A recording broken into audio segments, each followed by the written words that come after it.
Today I'm going to speak with Nikki, who's the founder and CEO of DocuCRED. Nikki will help us gain some insights into how we can work on developing our critical thinking skills to strengthen our capabilities in our future workplaces and equip us for employability. Hi Nikki, it's good to have you here. Can you explain to us what your product DocuCRED.Ai does? So DocuCRED.Ai is a tool that I've developed. It's actually an AI tool that helps people map content to standards, policies, or a set of criteria. And what it does, it not only maps the content to the criteria, it also rationalises why it maps to it or why it doesn't map to it. That doesn't seem like an obvious business opportunity. One of the key elements of critical thinking is being able to engage with other people's perspectives. Can you explain how you did that? I actually went to market, so I went to people who might actually have the same problem that I was trying to solve. With that, I created really strong relationships with UAT partners, and we actually looked at the challenges that they faced with the manual documentation mapping and what it meant for them to have a tool that did it so quickly.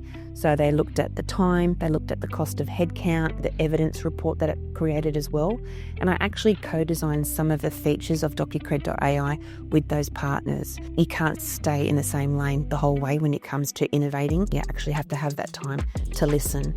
So going through that critical thinking framework was that, what's the problem I'm trying to solve? 2, go to market to see if anyone else is having the same problem. 3, bringing on partners and UAT partners to try to solve the problems together when you're developing the tool or the product. So because DocuCRED.ai can actually touch point many different industries, I actually had a problem with kind of information overload. Who do I target first? My problem was within education and quite specifically accreditation. So the industry had a niche. I then went to other people that had a similar problem, but they were actually in sustainability, a completely different industry that actually has the requirements for something like this, where internal policy documents actually map to national standards.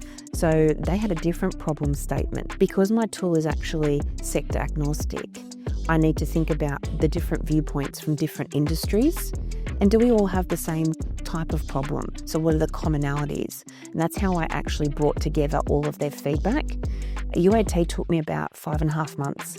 It's not easy because most of the time you're listening. Part of that critical thinking framework is how do you use your feedback in a tangible way that your partners actually can see themselves in the solution.